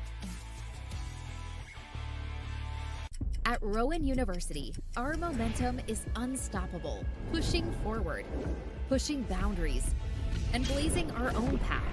We don't wait for the future, we make it, preparing new leaders to face the challenges of tomorrow, creating innovative pathways to earn a degree on your terms, attracting a community of unique students who are ready to make their mark on the world. So make your mark and be unstoppable at Rowan University. At Rowan University, our momentum is unstoppable, pushing forward, pushing boundaries, and blazing our own path. We don't wait for the future, we make it, preparing new leaders to face the challenges of tomorrow, creating innovative pathways to earn a degree on your terms, attracting a community of unique students who are ready to make their mark on the world. So make your mark and be unstoppable at Rowan University. What's good is Ryan Scoble, a defender on the Mercyhurst men's lacrosse team. In 2021, Scoble was diagnosed with heart failure. Told by doctors that the only way forward would be a heart transplant, he received a match on Mother's Day 2021 and underwent surgery for his new heart. Following his release from the hospital, few expected him to be back on the field, but Scoble viewed the obstacle as an opportunity and was back in 18 months. With a new heart and a second chance at life, Scoble is impassioned to inspire others facing adversity. Ryan Scoble had everything pulling him down, but what kept him motivated throughout his recovery and comeback was the love of the game and the people who are part of it. Well said by our colleague Dana Boyle. What a beautiful story. And in 2023, we're celebrating what's good in the sport of college lacrosse, men's and women's. And what a story. Ryan Scoble, a complete fighter with resolve and grit to come back on the lacrosse field. What an inspiration to everyone. And Ryan, you have a fan in Paul Carcaterra, you have a fan in Chris Cotter. And we have so much respect for you and everything that you've accomplished in the last few years. What a fighter. Absolutely. Well said, Clark. Love those pieces. Nice job by Dana. Sun coming out as well here in Charlottesville. Getting set for a big fourth quarter in Syracuse. Maybe needs a big fourth quarter from big CJ Kirst. Here it goes to his left and beats Mark high, but Noon's high. Wow. Cotter, you know when you're having like one of those early Tuesday morning lifts and you feel like you're on top of the world? That's how Cole Kirst has felt as a Dodger over the last month. He has been so good in terms of the way that he's owning one-on-one matchups. And I mentioned earlier in this game, it's the bottom shoulder. So he's dodging left. If you look how he uses that bottom right shoulder as like a battering ram, and that gets the defender off his line and frees his hands up. But Cole Kirst, one of 5 Kirst brothers, Connor and Colin out in the PLL, younger brother CJ, well, he might win the Tewaaraton. He's a front runner along with Brendan O'Neill and Pat Cavanaugh. O'Neill from Duke and Cavanaugh from Notre Dame. And then the 5th Kirst brother, got to give the young guy some respect. He's in the cage playing in New Jersey as a high school junior. That's Caden Kirst. So Mom Michelle has her hands full with 5 boys who love the sport of lacrosse.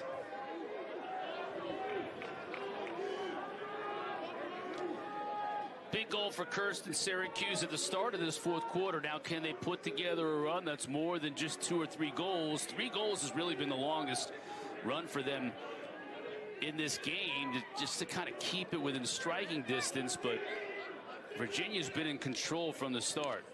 Shellenberger. Connor waited for Sam Alexo to get there. Now he's going to try and pass it off. Still 30 seconds to shoot for Garno, who is behind the cage. Now Shellenberger up with a shorty on him.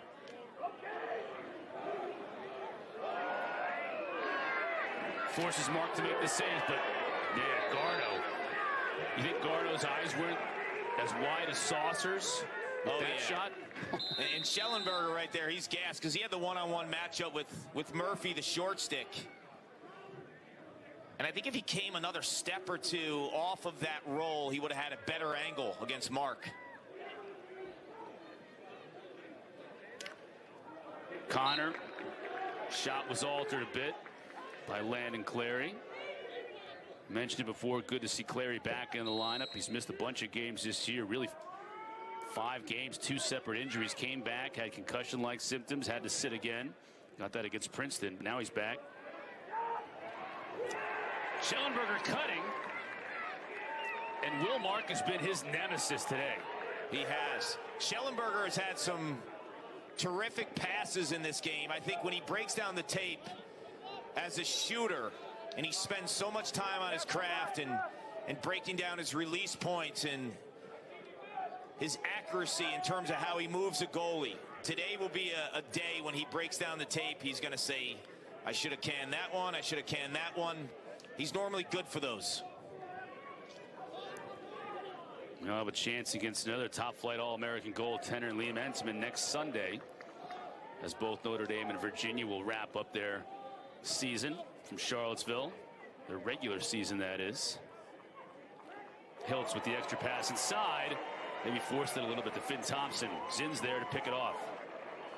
I really like the short sticks of Virginia and the way they're maturing. Grayson Soliday leads the team in non-face-off ground balls, the 5th-year senior, and then another 5th-year senior in Evan Zinn. There's maturity there, there's experience, there's athleticism. You have the feet of Zinn and the strength of Soliday. That gives you options in terms of how you defend. Syracuse doing a nice job to force the turnover. You see Alexo, Thompson right? slows it up, yeah. You see him down there? He loves to start transition 48 and blue. When you played him at close, and I understand Dave Petramala's thought process there, you're worried about Shellenberger. Maybe he has the best feet. Maybe he's the one guy who could guard Shellenberger. But you lost Alexo in the middle of the field.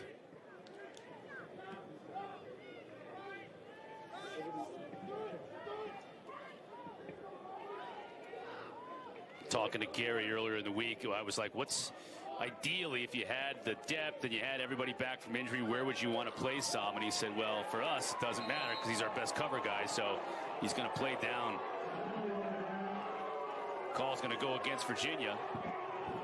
But the problem is with that, he's got to hold for 30 seconds. Cotter is, he might be your best cover guy, but you don't have anyone remotely close to him in terms of how they handle in the middle of the field with a 6-foot pole. He got the hold right there. Solid. Like they got Saustad, yep.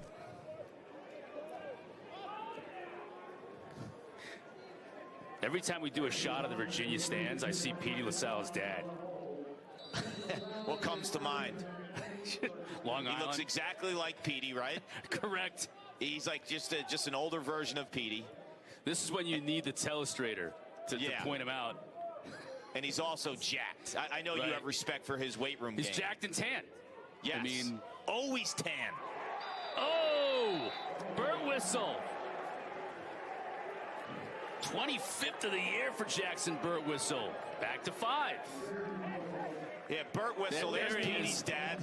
He's got the sweatshirt on. It must be cold because normally he likes the short sleeve shirt to show off the guns. 15-10, he likes where his Cavaliers are now, but this man-up unit. And the thing is, they're all back next year.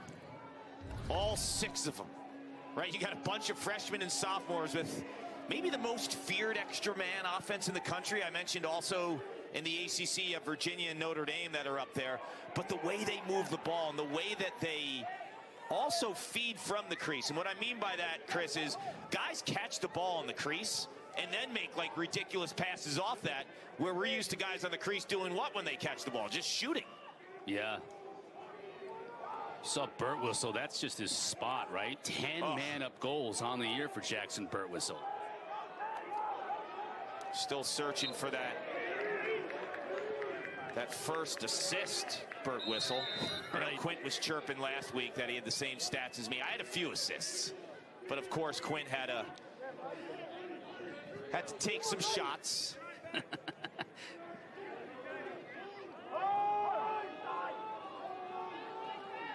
So Xander's got Cole hung up. Directing traffic now. Mark will come out and challenge him. Cole loses footing. Advantage for Xander Dickson, and he makes him pay. Looked like Will Mark eventually got back into the goal area when he was chasing. And it might have hit off Mark's leg. So Dickson has him hung out, right?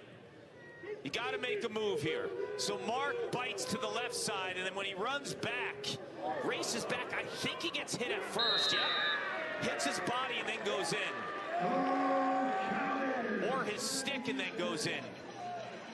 But the bottom line here is you're looking at 2 teams, one with just crazy experience and guys like Xander Dickson and Payton Cormier and Connor Shellenberger and Thomas McConvey and Petey LaSalla. All these guys have won national championships. McConvey didn't. He's a transfer from Vermont. But you look at all these guys who just have logged monster minutes and have played deep into May against a Syracuse team that's essentially inexperienced when you think of the numbers of games, right?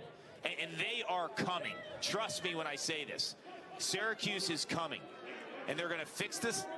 You know, the face-off game in the offseason, they have a tremendous face-off guy in Johnny Mullins coming, who's from Massachusetts, who actually plays a little bit like Petey LaSalla, how he could stay on the field and he could shoot.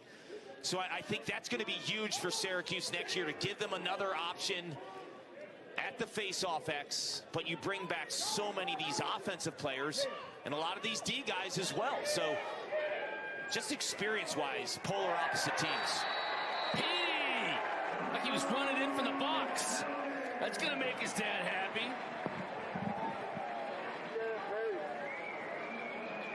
There he is. Stand up, Pete Sr. Your boy's had one heck of a career. He's got one more game guaranteed at Klockner in the regular season against Notre Dame. But that's what makes Petey Petey. He's got the guts, he's got the grit, he's got the nerve to stay on, and he's got the game. I've seen so many different shots out of Petey LaSalla over the years, coming down right off the wing and shooting high heat. You saw it inside this time too, and that's why he's a chameleon. He's a difference maker in the game, Cotter, because he can stay on and do so many things outside of just winning faceoffs. They'll give Petey a little bit of a break there. Put Mac Eldridge, the freshman, in to take that draw. Highly recruited kid. You think Eldridge is the heir apparent after... I mean, Petey's got to be the greatest faceoff man in Virginia history. End of discussion. I mean, I know there was some great ones. Yeah, Andy Krause was phenomenal. Steve Krause was phenomenal. But what Petey does outside of just winning faceoffs, that's why I think he's been so good. His ground ball game, his ability to counter, shoot and score and stay on the field. And that's what makes Petey Petey, right? Like, Petey's kind of one-on-one in terms of Virginia history as face-off guys because of all the other things that he does. And that's why it's so hard to see where Mac Eldridge kind of lines up and what he means to this team moving forward, because that guy's essentially taken every draw. He's going to win 1,000 face-offs in a Virginia uniform. Remarkable. And the one thing I did mention, toughness. Like, Petey last week did not have the game he wanted against Naso. Like, coming into today, you knowing Petey and you knowing his body of work, did you know he was going to respond? For sure. And he did right off the bat. I think he won 5 of the first 6 today, Clark, and never looked back.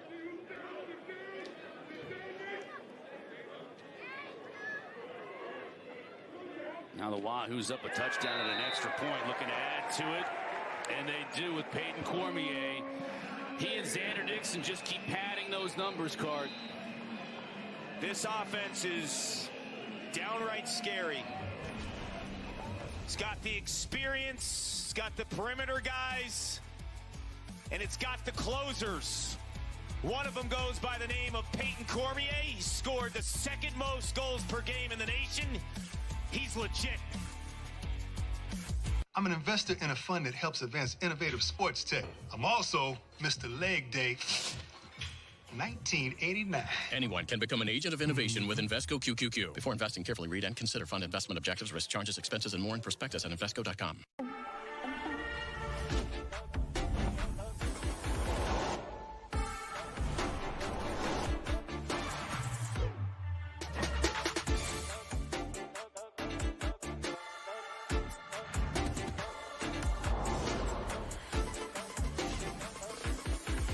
Get 3.44% APR for 36 months plus $500 purchase allowance on a 2023 Cadillac XT4, XT5, and XT6.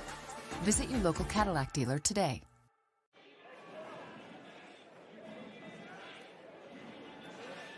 Virginia were in the throwbacks today because at halftime they honored the 1983 team that won the ACC championship, one of 5 ACC titles or co-ACC titles in the 1980s, and led by that man, Clark. I know you're familiar with Ace Adams. Jim Ace Adams, a legend of a coach. And, you know, these teams kind of got overshadowed because they didn't win a national championship from 83 to 86, and there he is with his wife, Betty. He was an incredible ambassador for the sport of lacrosse. There's Betty in attendance today, the wife of Ace Adams. And, you know, I go back to those teams, too. You think of the ACC championships, the 5 in a row they at least shared. And there's Lars Tiffany wearing the tie. Right. Kind of like Ace Adams right there. That's great. A beautifully done thing by Lars Tiffany. They got overshadowed because they didn't win that national championship. But when we spoke to Lars Tiffany this week, he's like, they need to be recognized. Like, to win the ACC that many years. From 83 to 86, the 4 in a row. And, you know, you ran into some hot teams. In 83, Syracuse won the national title. 84 and 85, it was Hopkins with Larry Quinn and Del Dressel. 86, Virginia goes to the national championship, and they lose in overtime to North Carolina, their ACC rival, on a Gary Seibold jump shot.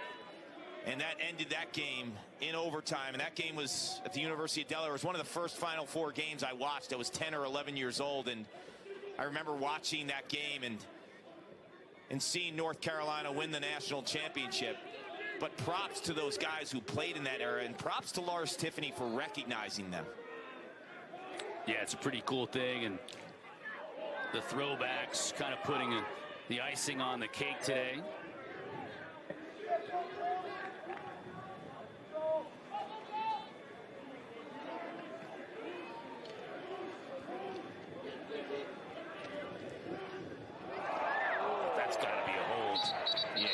Truitt up top. It's a good pass by Griffin Schutz, and for Truitt to get that shot off. There's Max Rosa. He's done a lot of work, as all these defenders at Syracuse. They've played way too many minutes. You know, Cotter, what's interesting, let's keep in mind the ACC a season ago only had one team in the NCAA tournament. And now fast forward to 2023 as we see this hold. That's a no-brainer on Cade and Cole. The three teams that you'd have to say have separated from the pack are ACC teams. Yeah. Duke, Notre Dame, and Virginia. Like, who wants to play those three this year? That line would be short. You got to think the way it's setting up, Kark. You know, the top 8 teams are seeded, and they will play the first round of the NCAA tournament at home. And, you know, those 3 teams you just mentioned, plus you're looking at Maryland, Hopkins, Penn State, and Cornell. It's probably set or very close to it. I mean, you'd have to have one of those 8 teams, I think, really fall off the table here over the last couple of weeks. Yeah, well said, brother. Props to Penn State, who's clinched at least a share of the Big Ten title. Maryland Hopkins later today. That will be a monster game. You know, sometimes we overlook, we just get used to Maryland dominating so much. But John Tillman, I think this has been one of his better coaching jobs, with basically an entire new team in so many different spots outside your closed defense. And then Peter Milliman at Johns Hopkins. They've got 10 wins. So the Big Ten will have something to say about it. But I think from a talent perspective, you have to feel comfortable with the ACC. I think they'll get at least 2 teams at championship weekend. Would you be surprised if they didn't? Yeah, I would be surprised. I think you're right. Probably 2 is the number that you would look at. 2 of those top 3 teams. Flag down. This will be a delayed call against Syracuse. Corey brings it in. Beautiful ball movement, as we have seen all game long, and Xander Dickson finishes it off. Goal number 7 on the day. They'll wipe out the call. 19-10. All Wahoos now here late in the going in the 4th. Outside of the 2 unassisted goals that he had in the 3rd quarter, Xander Dickson, for the other 5 goals, has probably all in touched the ball for about 10 seconds, right? I mean, his finishing ability, he is not a high volume shooter. He shoots around 50%. I mean, he's scoring at a crazy rate. But for him to score 7 goals, he'll only need some days 10 shots. The efficiency of Xander Dickson and the ability to transform his game, because he was a behind-the-cage player in high school, and now he's a fantastic crease finisher. Lars making some substitutions. David Rosell in goal, the veteran, as he pulls Nunes after an outstanding effort from Matt Nunes again today. 10 saves. Most of those 10 saves, too, Kark, very good saves. Oh, big time. Very little guard variety. Tiffany. Yeah, absolutely, Cotter. I think for Lars Tiffany, too, when Nunes was at his low point, if you were to tell him that he was going to respond late in the season like that, he would take it and run, because you felt like Virginia was vulnerable there, and now it's turning into another strength for this team. So what is their weakness?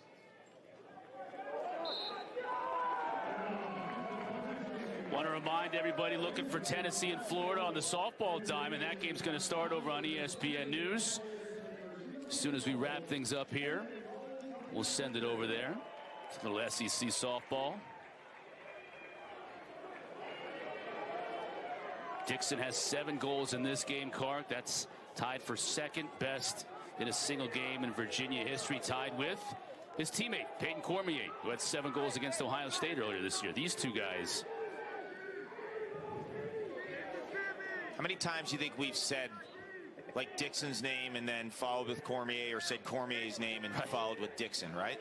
Like, it's almost like you'll say Connor Shellenberger and then Cormier and Dickson, like they're one person, right? Like because they score in a lot of the same spots. Stylistically, they're very different, but they make you defend the paint at a crazy level.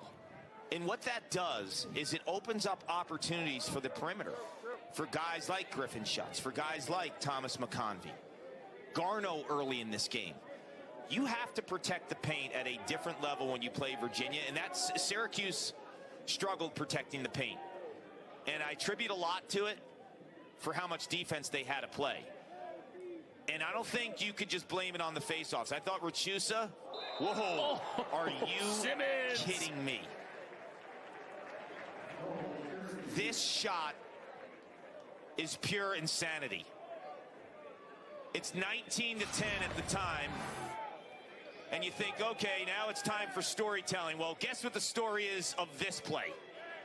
Absolute ridiculous trick shot by Alex Simmons. It's the two-man game again. Thomson and Simmons have done that beautifully.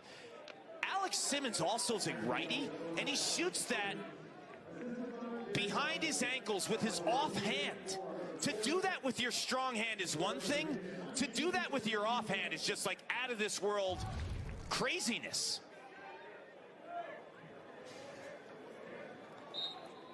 Goal of the game. It just shows the overall skill of the Canadians. You mentioned it with Finn Thomson and Simmons all game long. Those two have been playing a two-man game out front. And that goal was ridiculous. Goal of the game. I'm going to say it, of all the goals I've seen this season in terms of level of difficulty, and if you factor in that's his offhand, that he did it with his left hand, that's the sickest goal I've seen all season.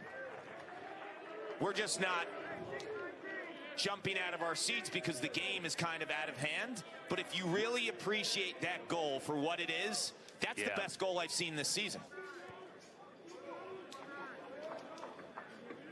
Fun to watch. There's no question about it.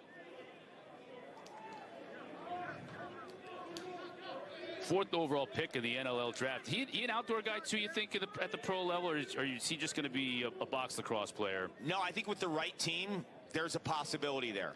Okay. He's the one guy on that extra man unit. We were talking about all those guys coming back, that whole unit. They'll miss Simmons because he's a really good passer in transition and in extra man sets. If he's in the right system, like if you put him around some really good feeders like a Grant Ament, like he could fit in with the Archers. He could fit in, I also think, with a Rob Pennell and the Redwoods. I just think you need a guy to have elite passing skills. Michael Sowers with the Water Dogs. Those are the 3 teams. Like if I was the GM coach of the Water Dogs, the Redwoods, and the Archers, I would think about Simmons because you have the passer to play with him. Rosa scores for Syracuse. That didn't make Lars Tiffany very happy, but let's look at this Simmons goal. Yeah, he's a righty. Keep in mind, Alex Simmons is a righty. He doesn't shoot that behind the back. He shoots that behind his ankles. And then the follow-up, Rosa, who's done crazy minutes on the defensive side, gets one past Roselle. You know what I mean, though, Cotter, right? It's all about the fit when you draft these guys. Yeah, for sure. Well, we're going to talk a lot about it. The PLL draft coming up on the 9th of May. We're going to be in Bristol with Ryan Boyle and the crew as the horn sounds on this one. Virginia donned the throwbacks, and they picked up their 9th win of the year, Kark. Fear the throwbacks. If I'm the Cavaliers, I might ask Lars Tiffany to throw a tie on again, and we put those old buckets on, Cotter. For Paul Carcaterra and our entire crew, I'm Chris Cotter. Thanks for watching, everyone. So long from Charlottesville.